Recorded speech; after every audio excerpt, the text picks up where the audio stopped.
tempat yang mulia, anugerah tercurah, memberikan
Haleluya. Terpujilah Allah Tritunggal, terpujilah Allah Bapa yang telah memanggil dan memilih kami sebelum dunia dijadikan. Terpujilah anak Allah Yesus Kristus yang telah datang ke dalam dunia, lahir, mati, dan pada hari yang ketiga dibangkitkan. Semua karena Engkau begitu mengasihi kami orang yang berdosa. Dan terpujilah Allah Roh Kudus yang telah melahirbarukan kami, yang telah membenarkan kami, yang telah menguduskan kami, sehingga kami boleh menjadi anak-anak Tuhan. Kami bersyukur pada pagi hari ini ya Tuhan, Engkau boleh memberi kesempatan pada kami untuk mengingat karya Tuhan, mengingat anugerah Tuhan yang besar, di mana kami boleh memperingati hari kematian-Mu. Tergantung di atas kayu salib, karena Engkau begitu mengasihi kami. Seharusnya hukuman itu, kutuk itu kami yang tanggung, tetapi Engkau rela mengambil bagian itu Tuhan, menggantikan posisi kami, sehingga kami yang seharusnya mati dihukum karena dosa dan kejahatan kami, Engkau boleh memberi kehidupan kepada kami. Engkau yang seharusnya hidup, Engkau mati, supaya kami yang seharusnya mati boleh dihidupkan bersama dengan Kristus. Terima kasih ya Tuhan. Sebentar lagi kami akan diberkati, dikuatkan dengan kebenaran firman Tuhan. Kiranya Tuhan boleh mempersiapkan diri kami untuk menyambut kebenaran firman-Mu. Pakai hamba-Mu menjadi seorang berkat pada pagi hari ini. Dalam nama Tuhan Yesus kami sambut firman Tuhan. Haleluya. Amin. Silakan duduk Bapak Ibu Saudara yang dikasihi oleh Tuhan. Ya, selamat pagi. Ya, puji Tuhan. Bapak Ibu, terima kasih atas kesempatan yang diberikan untuk saya bisa melayani di ibadah Jumat Agung. Oke, saya tunggu supaya bisa duduk dengan tenang Bapak Ibu Saudara. Ya, firman Tuhan pada pagi hari ini, saudara-saudara, saya ambil di dalam Injil Matius pasal yang ke-27 ayat yang ke-45 dan 46, lalu Mazmur pasal 22 ayat 1 dan 2 sampai dengan ayat yang ke-6 Bapak Ibu. Nah, pagi ini kita akan merenungkan satu dari 7 perkataan Tuhan Yesus ketika sebelum mati di atas kayu salib. Ya. Jadi Eli Eli lama sabachthani itu artinya apa Bapak Ibu? Ya, Allahku, Allahku, mengapa engkau meninggalkan aku? Perkataan yang lain, aku haus. Perkataan yang lain, ke dalam tangan-Mu kusurahkan nyawaku. Ya, terus apa lagi? Sudah selesai. Nah, Bapak Ibu, orang-orang yang disalib, ya sebenarnya bukan hanya Yesus kan? Ada di sebelah kiri dan sebelah kanan itu para penjahat, Bapak Ibu. Lalu bukan hanya 3 orang yang disalib, itu banyak orang jahat, saudara, yang dihukum mati dengan hukuman salib. Nah, umumnya orang-orang itu Bapak Ibu ketika mau mati, ya tidak ada yang mengucapkan, saudara, seperti yang diucapkan oleh Yesus. Perkataan Yesus yang luar biasa itu, saudara, ketika satu kalimat keluar, ya Bapa, ampuni mereka sebab mereka tidak tahu apa yang mereka perbuat. Di sebelahnya ada tentara Romawi, di sebelahnya juga ada imam-imam ahli Taurat, orang Farisi, orang-orang Yahudi, tua-tua bangsa Yahudi yang menyalibkan Yesus karena mereka membenci Yesus, Bapak Ibu Saudara. Mereka dengar, loh, ini Yesus kok berkata ampuni. Ya, kami semua yang ada di sini sebab kami tidak tahu apa yang sudah dilakukan. Ini luar biasa. Karena perkataan banyak orang, Bapak Ibu, itu bukan kalimat pengampunan yang keluar, bukan kalimat memberkati yang keluar, Bapak Ibu, tapi kalimat kutukan.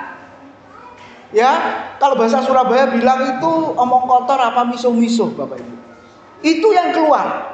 Itu yang diucapkan oleh para penjahat kepada orang yang menyiksa, kepada orang yang menyalibkan, kepada orang yang mengolok-olok, Bapak Ibu Saudara. Tapi ketika melihat pribadi Yesus, ini beda. Bukan kutukan yang diucapkan, tapi justru kalimat pengampunan. Nah, ini ajaran Yesus, Bapak Ibu Saudara. Bahkan dia berkata apa? Kalau engkau dimusuhi, sebenarnya orang Kristen nggak boleh punya musuh.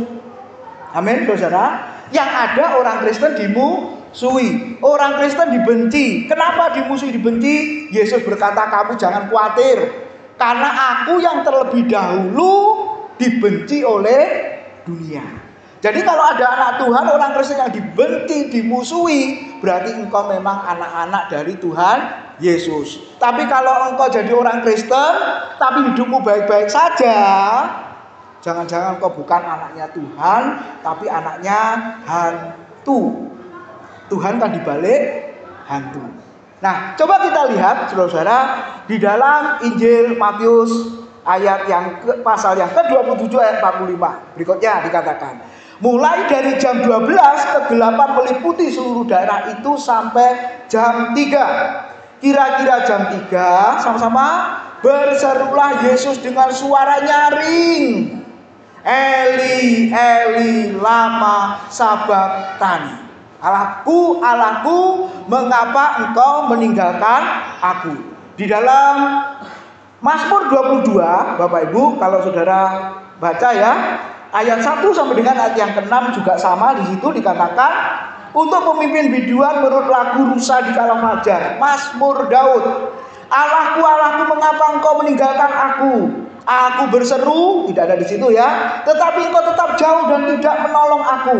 Allahku, aku berseru-seru pada waktu siang, tetapi engkau tidak menjawab. Dan pada waktu malam, tetapi tidak juga aku tenang. Padahal engkau yang kudus yang bersemayam di atas puji-pujian orang Israel. Kepadamu nenek moyang kami percaya, mereka percaya dan engkau meluputkan mereka. Kepadamu mereka berseru-seru dan mereka terluput. Kepadamu mereka percaya dan mereka tidak mendapat malu. Amin. Bapak Ibu Saudara, kalau kita lihat ya, coba slide berikutnya. Nah, di situ ada saya kasih gambar ya Bapak Ibu ya. Coba, itu gambar apa itu? Coba langsung. Oh, nggak bisa ya. Nah, ini gambar apa Bapak Ibu? Kita semua nanti ke sana. Ada yang nggak mau ke sana? Nah, kalau nggak mau ke sana terus saudara kemana? Ya dikremasi bisa. Toh juga tempatnya ada di sana kan, saudara-saudara. Nah, ketika ada suami yang sudah meninggalkan kita, ada istri yang meninggalkan kita, ada orang tua yang meninggalkan anak-anak, ada orang tua yang ditinggalkan oleh anak-anak. Mantan murid saya, saudara, kemarin meninggal, masih umur 30-an. Ya, waktu di kelas itu memang anaknya pinter, makanya dia pantas jadi dosen. Sudah S2, ambil S3 sepertinya. Kayaknya S3-nya belum lulus, sudah diwisuda di surga, saudara. Ya, sangat mudah karena sakit. Nah, pertanyaannya adalah, ketika ditinggalkan oleh orang tua yang kita kasihi, perasaan kita bagaimana? Saya, adik saya, nomor 2, nomor 3, nomor 4, laki, lalu yang terakhir itu perempuan. Kami benar-benar pernah merasakan yang rasanya ditinggalkan oleh papa. Biasanya laki-laki ini kan nggak bisa nangis. Saya itu termasuk orang yang nggak bisa nangis, gitu ya.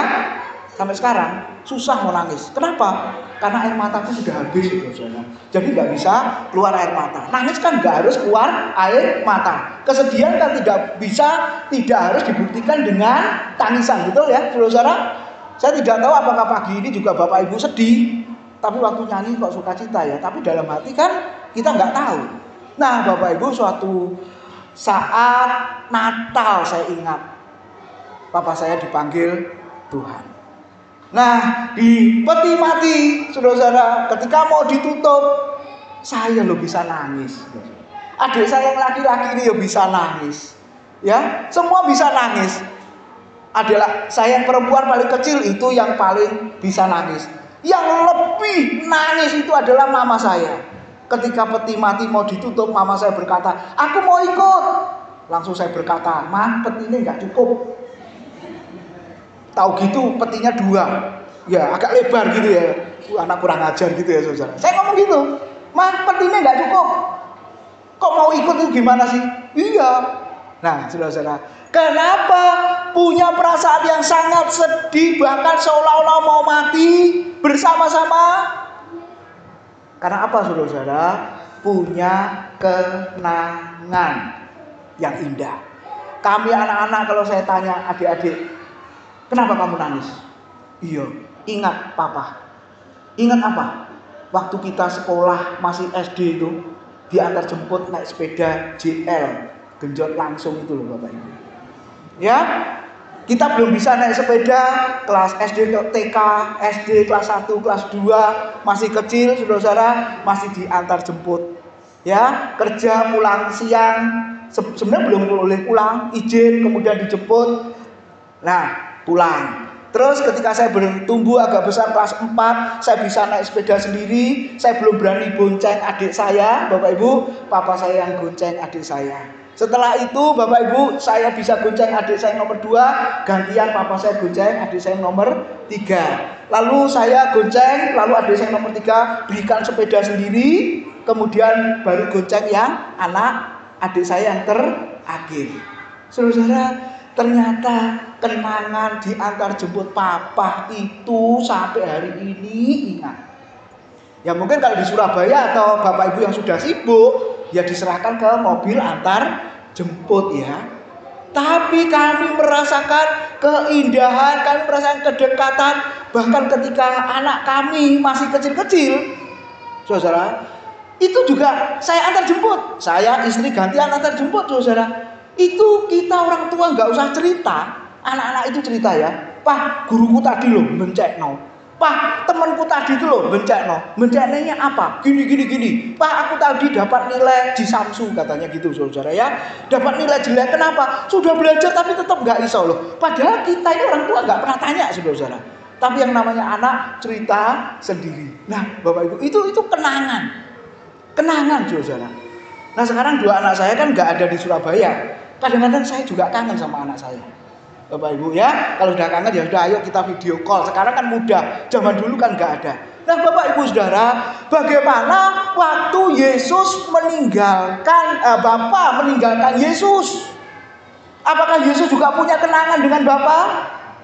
Saya percaya pasti dia punya kenangan dengan Bapa. Kalau Bapak Ibu baca Amsal pasal yang ke-8, di situ dijelaskan tentang sang hikmat yang itu bicara dengan Kristus yang bersama-sama dengan Bapa di rumah di surga. Ada Bapak Ibu. Lalu yang kedua, Daud. Tadi dikatakan apa? Saudara, Allahku, mengapa engkau meninggalkan aku? Coba slide berikutnya. Kapan Allah itu meninggalkan Daud? Ya, nah ternyata Mazmur 27 ayat yang ke-10, Bapak Ibu perhatikan ya. Meskipun ayahku dan ibuku meninggalkan aku, namun Tuhan menyambut aku. Terjemahan King James menjelaskan when. Ketika ayahku dan ibuku meninggalkan aku, namun Tuhan menyambut aku. Pertanyaannya, ini pengandaian apa sungguhan Daud ditinggalkan oleh ayahnya dan ibunya? Sungguhan apa pengandaian? Kalau dikatakan meskipun kan seolah-olah itu seperti lagu, meskipun musuh di depanku. Benar ada musuh apa enggak? Belum tentu ada musuh kan, saudara? Betul ya? Pengandaian. Tapi sebenarnya ini bukan pengandaian. Apa bedanya meskipun dengan ketika? Kalau ketika itu sudah, ya saat terjadi, sedang terjadi. Nah dia berkata apa? Ketika ayahku dan ibuku meninggalkan aku, namun Tuhan menyambut aku. Coba kata meninggalkan ini bagus sekali ya. Forsaken itu artinya meninggalkan, mencampakkan, menelantarkan, yang berarti meninggalkan tanpa niat kembali. Bapak Ibu sebagai orang tua meninggalkan anak-anakmu di rumah, atau tadi saya lihat banyak anak-anak dibawa semua ke gereja. Ketika anak-anakmu kau tinggalkan di rumah, Bapak Ibu kembali apa enggak? Suami ketika meninggalkan istri anak-anak di rumah untuk bekerja, kembali apa enggak? Wah, kalau gak kembali berarti saudara dibawa kuntilanak ya saudara ya. Pasti kembali. Tapi ketika Daud berkata, ketika ayahku dan ibuku meninggalkan aku, benar-benar ayahnya dan ibunya ini kejam gak? Jahat gak kira-kira? saudara bengong ya? Saudara nggak percaya kalau bapaknya Daud, siapa namanya? Isa itu meninggalkan Daud tanpa niat kembali. Dan itu kapan Bapak Ibu? Waktu Daud melakukan pekerjaannya, menggembalakan 2-3 ekor kambing domba. Buktinya apa saudara? Kenapa Daud diletakkan di padang penggembalaan?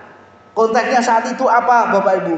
Samuel mengadakan pesta pengorbanan untuk apa? Pelantikan raja sebagai ganti dari Raja Saul. Betul saudara? Bapak Isai diundang, anak-anaknya diundang. Kenapa Daud tidak ikut diundang?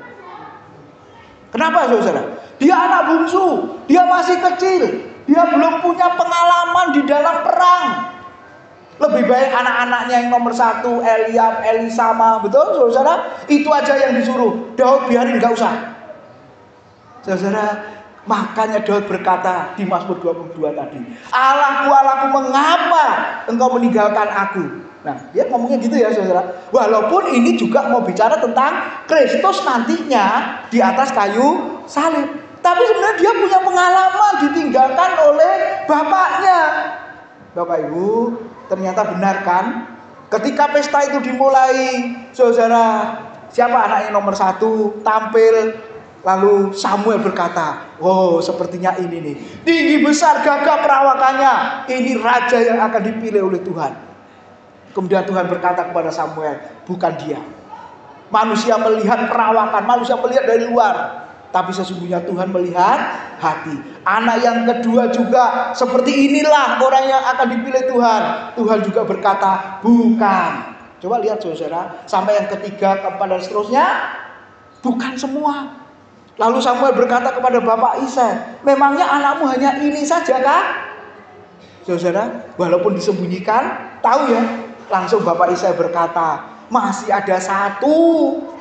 Tapi buat apa, dia masih muda, belum punya pengalaman berperang. Buat apa? Apalagi dijadikan pemimpin nomor 1 jadi raja, masih terlalu muda. Panggil dia. Nah, jadi Bapak Ibu, ini loh yang dialami oleh Daud. Akhirnya apa? Inilah dia orang yang akan diurapi oleh Tuhan. Dan kita berkata apa saudara? Daud itu hatinya baik, melakukan segala kehendakku, kata Alkitab ya di Kisah Rasul pada zamannya. Lalu yang kedua, pengalaman Daud ditinggalkan oleh Tuhan itu apa? Coba saudara slide berikutnya di Mazmur pasal 51. Tentang apa itu saudara?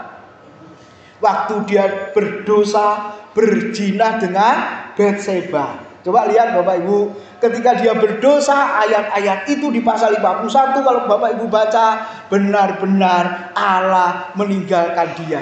Benar-benar tadi dikatakan apa? Aku berseru engkau tidak mendengar, aku berdoa engkau tidak kabulkan. Seolah-olah benar-benar aku ditinggalkan jauh oleh Tuhan. Kenapa? Karena dosa.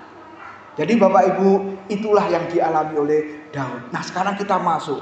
Apa yang dialami oleh Yesus? Slide berikutnya tadi dikatakan, Yesus ditinggalkan bukan hanya oleh Bapaknya, tapi di saat kondisi kritis, saudara, yang pertama kali Yesus ditinggalkan oleh, coba slide berikutnya. Tinggalkan siapa saudara? Waktu dia berdoa di Taman Getsemani bersama-sama dengan murid-muridnya, lalu pasukan tentara Roma, pengawal bait Allah, imam-imam dipimpin Yudas Iskariot datang. Satu pasukan, satu speira, kata Yunaninya jumlahnya 600 orang. Jadi Yesus ditangkap 600 orang, pengawal bait Allah. Terus orang Farisi, ahli Taurat dipimpin Yudas, kira-kira Yesus itu ditangkap 700-an orang kira-kira. Coba satu orang dikepung 700 orang. Ini kan bagaikan teroris loh saudara-saudara. Betul? Kalau saudara nonton berita itu nangkap satu teroris saja perlu berapa orang tentara saudara-saudara. Waduh, Yesus dianggap gembongnya teroris gitu ya saudara. Ditangkap banyak orang. Kenapa kamu semua lengkap bawa senjata? Gitu ya saudara-saudara.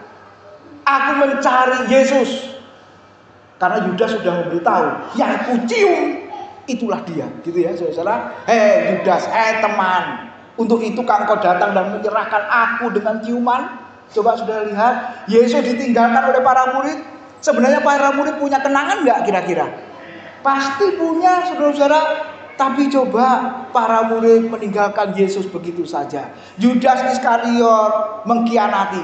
Petrus apalagi yang omongnya besar waktu Yesus melayani ya saudara-saudara. Tapi saat itu juga meninggalkan Yesus. Dan klimaksnya apa?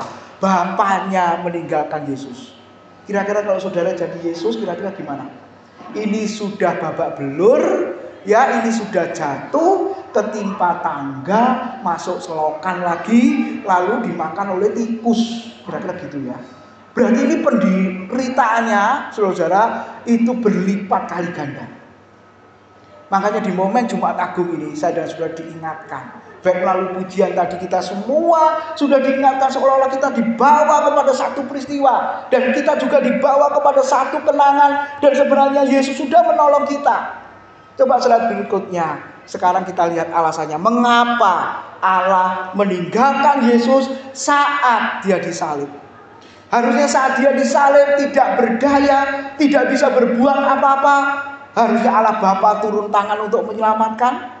Di bagian yang lain ketika Yesus sudah banyak melakukan mujizat ya.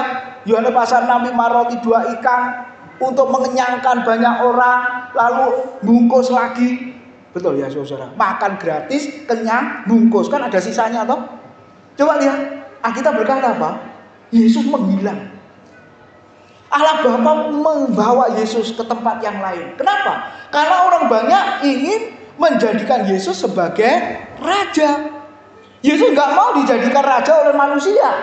Jangan-jangan ujung-ujungnya Yesus dijadikan sinterklas. Yesus untuk tambal butuh. Ketika lapar perlu makanan, ingat Yesus. Ketika punya pergumulan, kesulitan, ingat Yesus. Tujuannya apa? Untuk menolong, untuk memberikan jalan keluar. Kalau kekurangan untuk memberkati dan lain sebagainya. Yesus nggak mau saudara. Tapi berapa banyak orang Kristen menganggap Yesus seperti itu ya. Yesus dianggap sebagai ban serep. Saudara, punya mobil kan? Ban serep tempatnya di mana? Ya kalau mobil bagus-bagus di dalam bagasi ya. Kalau mobil tua-tua itu di mana ban serepnya? Di bawah, kena kotoran, air hujan, kebanjiran, letaknya di bawah. Tapi saudara jangan lupa ban serep itu penting nggak? Penting ketika salah satu banmu meletus atau bocor ya saudara. Ban serep. Berapa banyak orang Kristen memperlakukan Yesus seperti itu saudara. Dan hari ini kita boleh sadar, kita harus berubah, kita harus bertobat. Yesus bukan hanya dan tidak boleh, saudara-saudara, kita jadikan tambal butuh. Allah yang baik, Allah yang indah itu bukan ketika kita punya pergumulan lalu ditolong oleh Tuhan, bukan, saudara-saudara. Seringkali kesaksiannya begitu kan? Kalau saudara dengar kesaksian, Allah itu baik, baiknya apa? Ayo Bapak Ibu, rata-rata ya kita mendengarnya apa? Gak punya kerjaan, Tuhan beri kerjaan. Ya betul saudara-saudara. Lalu punya masalah, Tuhan tolong. Gak punya berkat, ada tiba-tiba uang jatuh dari langit. Waduh, ekstrimnya gitu saudara-saudara. Tapi sebenarnya Allah yang baik, Allah yang indah itu bukan itu saudara-saudara. Ya di sekolah minggu tempat kami itu membahas satu buku The Good and Beautiful God Experience ya, mengalami Tuhan yang baik dan Tuhan yang indah. Ternyata Tuhan yang baik, Tuhan yang indah itu adalah Allah itu kasih, Allah itu murah hati, Allah itu kudus, Allah itu mengorbankan dirinya sendiri. Itu loh kebaikan Allah, itu loh keindahan Allah. Saudara-saudara, kalau soal materi yang saya ceritakan tadi, gak perlu datang kepada Yesus. Seringkali saya berkata kalau ukuran kekristenan itu, maaf apalagi viral itu ada deklarasi iman ya. Deklarasi imannya bukan seperti tempat kami. Sekali Yesus, tetap Yesus. Selama-lamanya tetap Yesus. Aku teguh mengikut Yesus. Itu deklarasi gereja kami saudara-saudara. Tapi deklarasinya itu adalah silakan angkat tangan. Saudara tambah kaya, amin. Diberkati, amin. Lebih kaya, amin. Berkelimpahan, amin. Loh, gitu deklarasinya saudara-saudara. Akhirnya tepuk tangan yang terbaik, tepuk tangan yang spektakuler. Katakan kepada kiri kananmu, kalau engkau datang kepada Tuhan, kamu tambah kaya, tambah makmur, diberkati, berkelimpahan. Yang punya utang lunas, yang gak punya rumah, yang gak punya mobil. Amin, saudara. Jemaat itu saya dengar, amin. Kalau ukurannya itu, Bapak Ibu Saudara, gak usah datang ke Gunung Golgota di mana Yesus mati di atas kayu salib. Datang saja ke Gunung Kawi, Gunung Klotok, Gunung, pokoknya semua gunung itu, saudara. Waduh, mengerikan.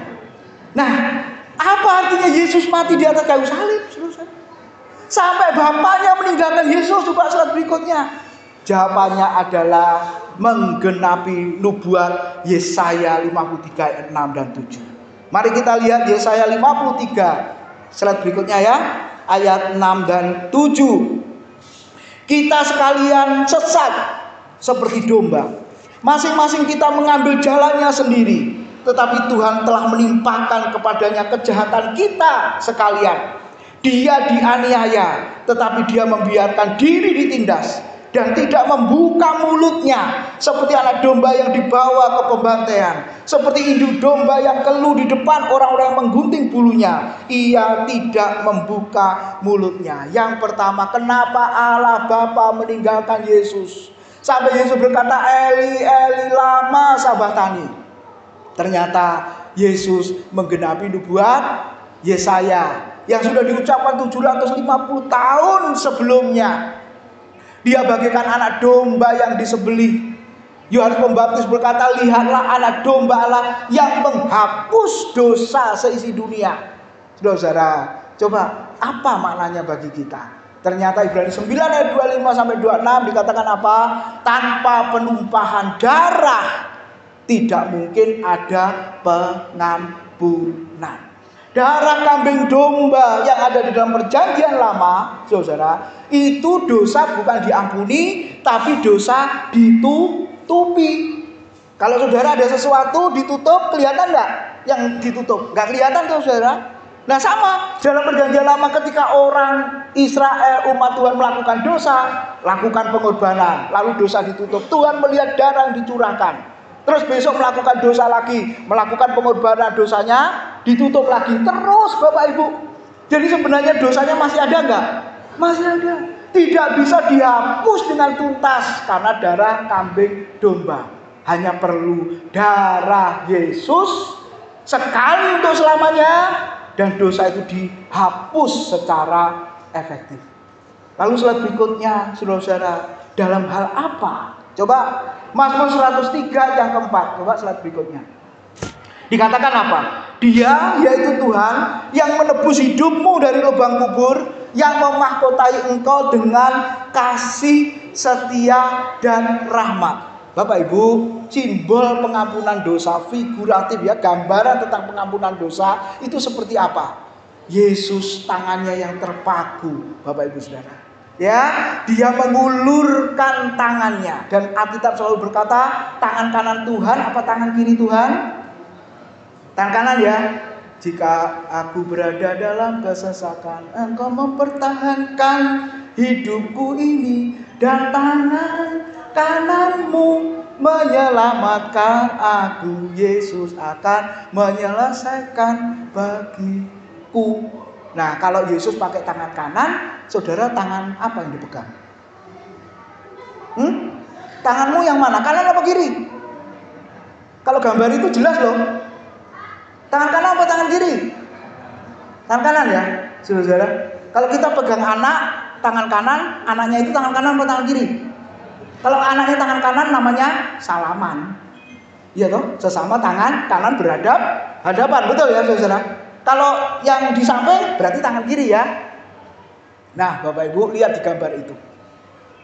Ya, tangan Yesus yang berlubang paku ketika dia mati di atas kayu salib, ketika Bapa meninggalkan dia mau berkata apa? Aku mengampuni kamu, Nak. Mengampuni kamu semua yang jahat, yang bejat. Bagaikan kamu itu ada di lubang kubur. Bukan kuburan yang tadi digambar, Tapi ini maknanya adalah lubang kematian, lubang kebinasaan. Jadi orang yang masih berdosa, saudara, yang belum percaya kepada Kristus, karena hanya Kristus yang bisa mengampuni dosa dengan tuntas. Hanya darah Yesus yang menyucikan orang berdosa di hadapan Tuhan. Kalau belum percaya kepadanya, belum mengalami pengampunan itu, dia bagaikan di dalam lumpur kebinasaan. Orang yang jatuh ke dalam lumpur, Bapak Ibu Saudara, bagaimana orang itu bisa selamat? Semakin dia bergerak, saudara, dia ada di mana posisinya? Semakin tenggelam. Ada gaya gravitasi, betul? Orang berdosa, Bapak Ibu Saudara, semakin tenggelam, terhisap oleh yang namanya kuasa dosa sampai binasa.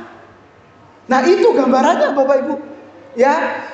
Bergerak dengan apa? Melakukan perbuatan baik dengan amal yang baik, memberi persembahan yang banyak. Nah, orang kan mendekati Tuhan dengan cara-cara yang seperti itu. Itu yang disebut dengan agama, ritual, legalisme, saudara-saudara. Tapi Injil berkata, bukan perbuatan baikmu yang membawa engkau diperkenan oleh Tuhan, diterima oleh Tuhan, bukan, saudara-saudara. Tapi apa? Karena kasih karunia. Apa buktinya kasih karunia? Allah yang di surga turun ke dalam dunia.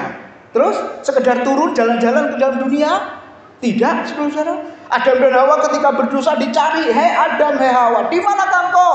Kenapa engkau bersembunyi? Aku takut. Kenapa engkau takut? Karena aku telanjang. Dosa di hadapan Tuhan memalukan, saudara-saudara.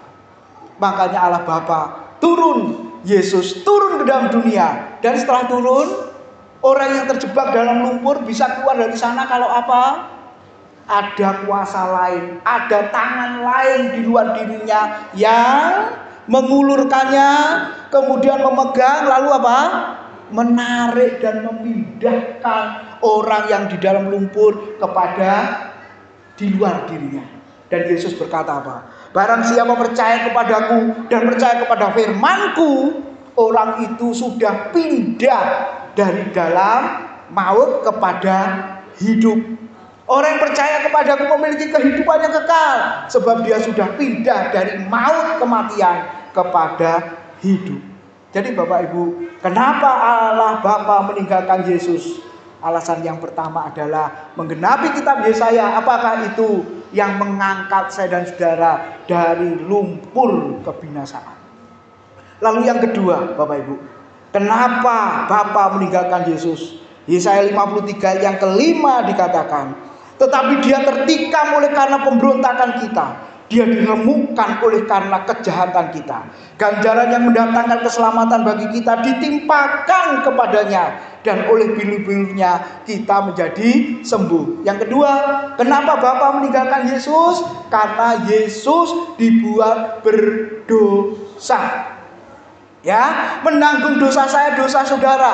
Jadi Allah Bapa itu melihat Yesus adalah orang berdosa. Allah itu kudus, dosa itu kotor, dosa itu najis. Yang kudus tidak bisa bertemu dengan yang kotor, yang najis. Gambaran yang sederhana saja ya, saudara-saudara. Kalau saudara di keramaian, di terminal lah, di stasiun lah, di pasar lah, kemudian saudara didekati sama orang yang mungkin belum mandi ya Bapak Ibu ya. Kemudian baunya menyengat. Saudara semakin dekat atau mau muntah? Setelah mau muntah jangan muntah di situ. Saudara menjauh apa mendekat? Oh, menjauh, saudara. Iya kan? Nah, Allah Bapa itu kudus. Manusia yang sudah berdosa, kotor, najis di hadapannya. Bayangkan Allah yang kudus, Allah yang indah, Allah yang wangi, didekati sama manusia yang berdosa, yang bau, yang najis, yang kotor. Allah kemana? Ya semakin jauh kan. Betul saudara? Nah ini yang dipercaya oleh agama Bapak Ibu Saudara. Semakin didekati, semakin menjauh. Dengan perbuatan baik, amal dan lain sebagainya, apakah Allah langsung berkata, aku menerima? Saudara, ada murid saya yang buat layar kematian karena tugas ya. Dia itu buat mau mati umur 150 tahun. Waduh, yang lain aja umur 60, 70 gitu ya, saudara. Tapi rekan ini yang bukan Kristen, Dia buat umur di flyer kematiannya, aku lahir sekian, meninggal sekian, berarti dalam usia 150 tahun. Kok panjang sekali? Kamu hidup 150 tahun kalau nggak ada temennya gimana? Menderita juga loh, temenmu udah mati semua. Iya Pak, saya tanya, apa alasanmu? Kenapa sampai mau umur panjang? Jawabannya Bapak Ibu, iya, kalau aku diberi umur panjang sampai 150 tahun, siapa tahu perbuatan baikku menutupi perbuatan jahatku selama ini. Jadi kalau nanti ditimbang oleh Tuhan, seimbang, minimal seimbang. Harusnya perbuatan baiknya lebih, ya kan saudara? Tapi minimal seimbang lah. Kalau seimbang, kalau saudara nimbang itu loh, pas gitu loh saudara ya. Berarti kan aman. Terus saya tanya yang kedua, kamu yakin kalau diberi umur 150 tahun perbuatan baikmu seimbang? Jawab apa saudara? Enggak yakin juga. Enggak yakin aku Pak. Ya mungkin tambah jahat. Iya betul. Mungkin tambah brengsek saya Pak. Jadi Tuhan bisa didekati dengan yang begitu? Tetapi apa yang dikatakan oleh Alkitab Bapak Ibu Saudara? Coba slide berikutnya. Bukan Allah yang semakin menjauhi kita, orang yang berdosa, tapi justru Allah yang mendekati orang yang berdosa. Bapak Ibu Saudara, upah dosa adalah maut. Upah dosa adalah kematian. Adam dan Hawa ketika makan buah itu, Tuhan berkata, pastilah engkau mati. Betul ya saudara? Nah kalau begitu, Yesus mati itu juga karena apa? Yesus mati juga karena dosa salah satunya. Allah Bapa meninggalkan Yesus karena Yesus dibuat berdosa. Yesus memang lahir tanpa dosa karena dia adalah pribadi Allah sendiri. Tetapi lihat satu kutipan dari hamba Tuhan ya, A.W. Tozer. Dia berkata apa? Sama-sama Bapak Ibu. Satu-satunya dosa yang pernah dimiliki Yesus adalah dosa kita. Dan di saat yang sama, satu-satunya kebenaran yang dapat kita miliki adalah kebenarannya. Bapak Ibu, sekali lagi ya, satu-satunya dosa yang pernah dimiliki Yesus adalah dosa saya, dosa saudara. Tapi ketika kita datang kepada Yesus, datang kepada salib itu, saat itu juga aku dibenarkan. Saat itu juga aku dikuduskan. Saat itu juga aku diselamatkan. Jadi yang kedua Bapak Ibu, kenapa Allah Bapa meninggalkan Yesus? Karena Yesus dilihat sebagai manusia yang berdosa. Lalu yang ketiga Bapak Ibu, yang terakhir, ada hubungannya ya. Jadi slide berikutnya dikatakan Allah meninggalkan Yesus karena apa? Yang disalib itu adalah manusia Yesus. Nah ini seringkali orang Kristen bingung dan akhirnya meninggalkan iman Kristen. Alangkah bodohnya orang itu saudara-saudara. Ketika ditanya kenapa kamu meninggalkan iman Kristen, meninggalkan Yesus, gak percaya Alkitab. Iya, karena ajaran Alkitab iman Kristen itu gak masuk akal. Katanya Yesus itu Tuhan, kok bisa lapar? Aku gak bisa ngerti kan. Lalu katanya Yesus itu Tuhan, kok bisa mati? Makanya itu aku tinggalkan iman Kristen. Saya hanya merenung dan berkata, orang Kristen jenis begini, apakah ke gereja apa tidak ya? Lalu yang kedua, ketika dia di gereja, Bapak Ibu, lalu gerejanya itu mengkhotbahkan apa? Masa pelajaran sederhana begitu saja tetap gak ngerti-ngerti? Ini bahaya loh Bapak Ibu. Ya, gereja itu punya tantangan. Mimbar ini harus dipergunakan sebagaimana seharusnya, memberitakan firman, mengajar firman, mengkhotbahkan firman, bukan membicarakan firman. Seringkali saya kurang setuju kalau gereja mengatakan minggu depan hamba Tuhan istilahnya apa? Dilayani oleh pembicara A, B, C. Namanya pembicara loh. Berarti dia akan bicara seenak perutnya juga enggak apa-apa. Karena apa? Pembicara. Yang benar apa? Minggu depan akan dilayani oleh pengkhotbah. Nah itu bahasa Alkitab loh. Pengajar atau pemberita Injil. Betul. Gereja modern ini udah ubah-ubah Pak. Makanya isinya apa? Ngalor ngidul kesana kemari. Yang soal persembahan comot ayat, comot sini. Karena latar belakangnya apa? Nggak bisa bayar listrik sebulan 30 juta. Lalu nggak bisa bayar sewa gedungnya setahun 200 juta. Karena nggak bisa bayar, ngomong sama jemaatnya, ayo beri persembahan. Ambil ayat sana, ayat sini, comot-comot ayat. Dan kalau menurut kelas kami itu nggak cocok, Pak. Gitu ya, yang kita pelajari cara menafsir nggak cocok sama sekali. Dan mereka nggak butuh cara menafsir. Yang penting apa? Jemaat memberi persembahan. Nah, dipikir dengan memberi persembahan Tuhan berkenan. Dengan memberi persembahan Tuhan pasti memberkati. Nah, itu agama. Saudara, itu legalisme, itu bukan Injil. Jadi istilahnya apa? Hubungannya, relasinya transaksional. Aku memberi ini, dapat ini. Apalagi yang terakhir lagi viral ya, 100 kali lipat itu adalah kapasitas tertinggi. Jadi saudara mesti minta 100 kali lipat. Jangan 60, itu sedang-sedang saja. Apalagi kecil 30. Sejak kapan ayat itu dihubungkan dengan persembahan? Tapi jemaatnya juga amin, amin, amin. Yes, yes, yes katanya. Waduh, ngeri ya Bapak Ibu. Jadi kalau dikhotbahin seperti itu, wajar kalau mereka tidak percaya lagi kepada Yesus. Wajar kalau mereka meninggalkan Yesus karena mereka tidak ngerti sama sekali. Dan Tuhan berkata, betapa bodohnya kamu, betapa tololnya kamu. Pulis ya, kata yang diterjemahkan bodoh itu. Betapa lambatnya hatimu. Kalau sekarang bahasa media sosial, kamu botol. Apa itu? Bukan teh botol ya. Bodoh dan tolol. Itu sebenarnya bahasanya Tuhan Yesus. Hei kamu orang bodoh, betapa lambatnya hatimu. Terjemahan lainnya tolol.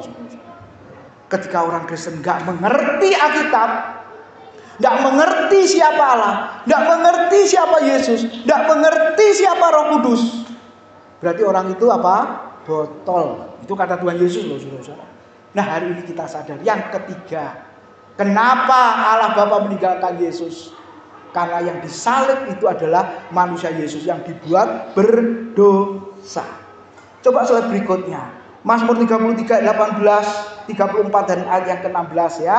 Sesungguhnya mata Tuhan tertuju pada mereka yang takut akan Dia, kepada mereka yang berharap akan kasih setianya. Mata Tuhan tertuju pada orang-orang benar dan telinganya kepada teriak mereka minta tolong. Slide berikutnya Bapak Ibu, 2 slide lagi. Allah seketika meninggalkan, tetapi pandangan matanya tetap tertuju kepada anak-anaknya. Kita semua pernah punya anak kecil, saudara. Waktu anak saya masih kecil kita bawa ke Giant Ahmad Yani ya. Dulu kan rame ya saudara-saudara. Nggak tahu sekarang jadi gereja atau apa ya. Nah kalau lagi belajar berjalan kita bawa ke sana. Kalau yang nomor 1 kita bawa ke Galaxy Mall. Waktu itu belum terlalu rame karena rumah Manyar Sabrangan dekat Galaxy Mall ya Bapak Ibu. Saya masih ingat kita bawa ke sana. Karena lagi belajar jalan, senang sekali ya. Karena apa? Tidak ada hambatan. Ya kita cari ruangan yang dingin, yang nggak banyak orang lalu lalang jalan, saudara-saudara. Lalu anak itu saya lepas. Terus ketika anak itu saya lepas, lalu saya ke sana, Bapak Ibu. Kalau saya ke sana, anak itu diangkut orang nggak? Ya, nah ketika anak saya tak lepas, pandangan mata saya tetap tertuju kepada anak saya. Kenapa? Supaya nggak diambil orang. Lalu yang kedua apa? Ketika dia berjalan lalu jatuh, maka ayahnya akan dengan cepat lari mengangkat anak yang jatuh itu. Nah Bapak Ibu, ini gambaran dari Allah Bapa kepada saudara-saudara yang adalah anak-anaknya. Jika bagaikan seorang anak yang sedang dibawa tadi, yang sedang belajar berjalan tadi, di mana hambatannya banyak, kiri kanan bahaya, memang harus dilepas. Sebab kalau digendong terus, kapan anak itu bisa berjalannya? Saya mau tanya. Eman-eman anakku jangan sampai jatuh. Terus gimana solusinya? Tak gendong terus. Kemana-mana tak gendong, kemana-mana tak gendong. Kalau Bapak Ibu gendong terus, anak itu kapan bisa berjalannya? Gak bisa kan? Makanya suatu saat papa mamanya harus melepas anak itu.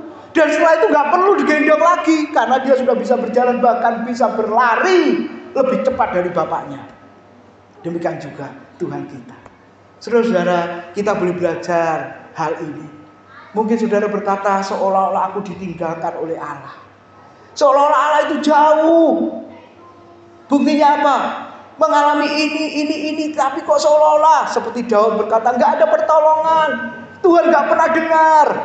Jangan-jangan memang saudara sedang dilepaskan. Untuk apa? Kedewasaan. Untuk apa? Pertumbuhan imanmu. Sebab kalau hanya terus diperlakukan seperti anak kecil, kapan dewasanya? Betul ya saudara? Kapan dewasanya? Gak mungkin dewasa, saudara. Tapi kalau suatu saat dilepas, tapi ingat Bapak Ibu, pandangan mata Tuhan tetap tertuju kepada anak-anaknya. Slide terakhir kita baca Bapak Ibu. Ya, di situ katakan apa? Sama-sama. Allah telah meninggalkan Yesus supaya kita yang seharusnya ditinggalkan selamanya, mengalami kebinasaan, boleh diterimanya menjadi anak-anaknya yang kekasih. Seharusnya saya dan saudara yang ditinggalkan oleh Bapa. Seharusnya saya dan saudara yang harus mengalami kematian yang mengerikan, hukuman kekal di api neraka itu Bapak Ibu. Tetapi Yesus ditinggalkan supaya apa? Seharusnya saya dan saudara yang ditinggalkan boleh diterima. Tangan kanannya yang menolong, kedua tangannya yang akhirnya berlubang paku itu, saudara, seperti lagu lama ya, tangannya terbuka menunggulah. Betul? Apa artinya ketika Yesus di atas kayu salib dan sebelum dia mati berkata, Allahku, Allahku meninggalkan aku. Bahwa ketika Yesus menadahkan kedua tangannya, dia mau menyambut seberapa banyak pun orang yang mau datang kepadanya. Seolah-olah orang berdosa seisi dunia dirangkulnya, dipeluknya. Ayo datang kepadaku, ayo bertobatlah, ayo berubahlah, ayo percayalah kepadaku. Kenapa? Karena seharusnya aku tidak akan mengalami yang begini. Tapi karena kamu manusia yang berdosa, aku gantikan posisimu. Sehingga yang seharusnya kamu mati menjadi hidup, yang seharusnya aku yang adalah hidup harus mati. Supaya apa? Kamu semua yang seharusnya mati memiliki kehidupan. Biarlah di Jumat Agung ini kita terus ingat akan Dia dan kita bersyukur kepadanya. Amin. Mari bangkit berdiri Bapak Ibu. Kita bersyukur, kita berdoa. Terima kasih buat kebenaran firman-Mu yang mengingatkan setiap kami ya Tuhan, bahwa Allah Bapa telah meninggalkan Yesus. Karena Engkau melihat Yesus bukan lagi sebagai anak Allah, tapi Engkau melihat Yesus yang menanggung dosa setiap kami. Terima kasih Tuhan, Engkau boleh mengingatkan kami, boleh menyadarkan kami ketika kami merasa ditinggalkan oleh Tuhan. Sesungguhnya Engkau tidak meninggalkan selamanya. Engkau, pandangan matamu boleh tertuju kepada setiap kami. Tuhan berkati seluruh jemaat pada pagi hari ini yang sudah mendengarkan firman-Mu. Kiranya Tuhan memakai mereka untuk menjadi saluran berkat, terus memberitakan kematian dan kebangkitan-Mu. Dalam nama Tuhan Yesus kami sudah berdoa. Amin.